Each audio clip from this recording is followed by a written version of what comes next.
From Canada, this man has 7 grandsons. Arvid Loewen. 3, 2, 1, go!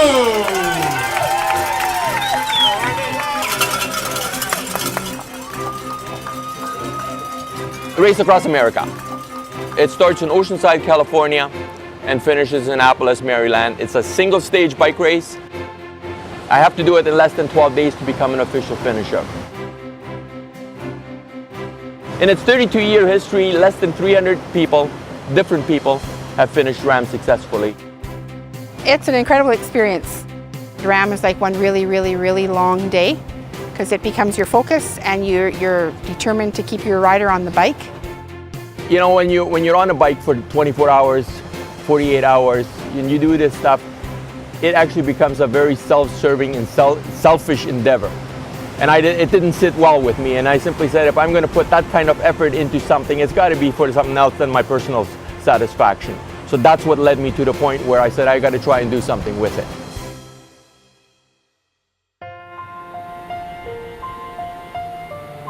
In 2005, I was sent pictures and stories of about 30 kids.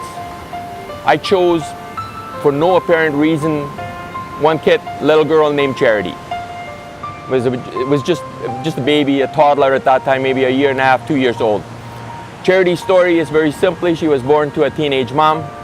Poverty, family problems led this teenage mom to a state of desperation, and she left her infant to die on the rocks by the side of the river. Charity was rescued by somebody and placed in the care of Moody Children's Family.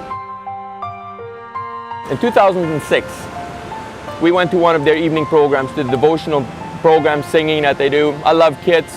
Little kids were running around in the back. I held out my arms. A little girl jumped on my lap. It happened to be Charity. I had carried her picture for 30 days and 7,000 kilometers across the country. Now she sat on my lap for 30 minutes. And everything changed for me at that time. You know, I felt like God hit me on the head with a 2x4 and he said, that's why the other door's closed. That's how this door opened up.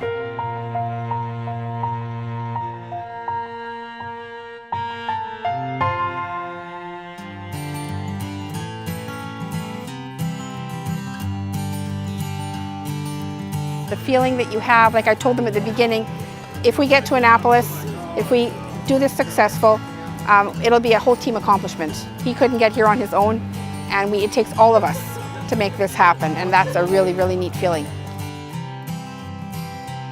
It's a big challenge for anyone who ever wants to try it. It would kind of be like, you know, get 5 of your best friends, all get into a small car and spend the next week or two together being sleep deprived and being in, you know, sort of 1-star motels, and you're all sort of sweaty and smelly, and now you're under stress trying to make sure that Arvid doesn't spend an extra minute on the bike going the wrong way. So the stress is unbelievable in terms of sort of minute to minute and not wanting to let him down.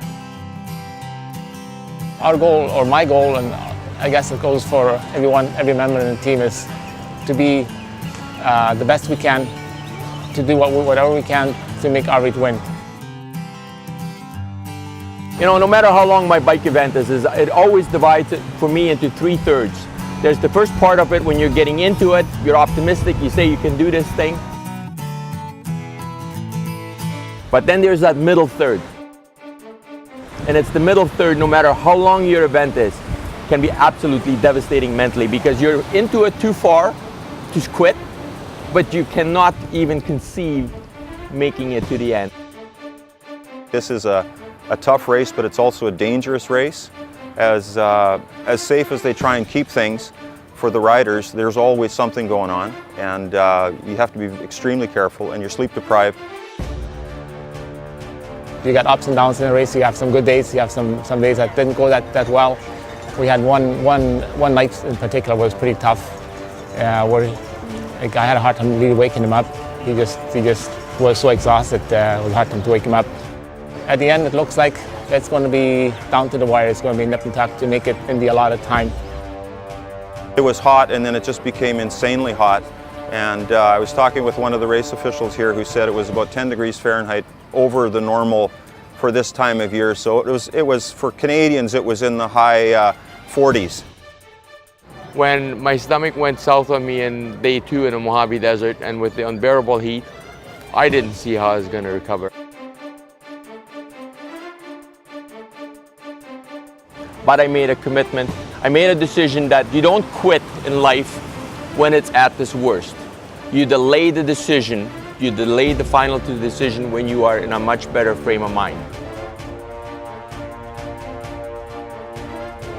And then there is the last part of a ride, the last third, when you actually start to say, there's light at the end of the tunnel, maybe I can do this.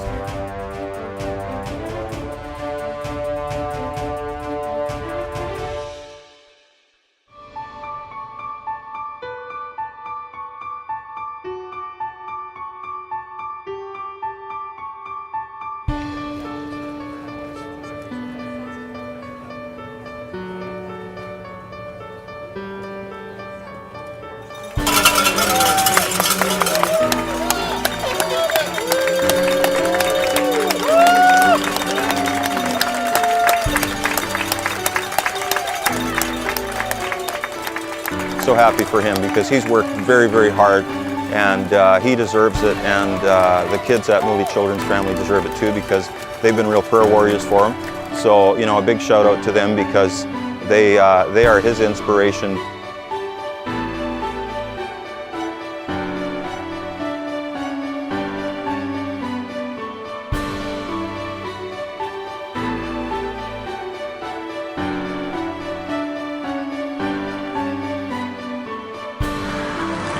Thank you, Grandma, Arvid, friends, for your support.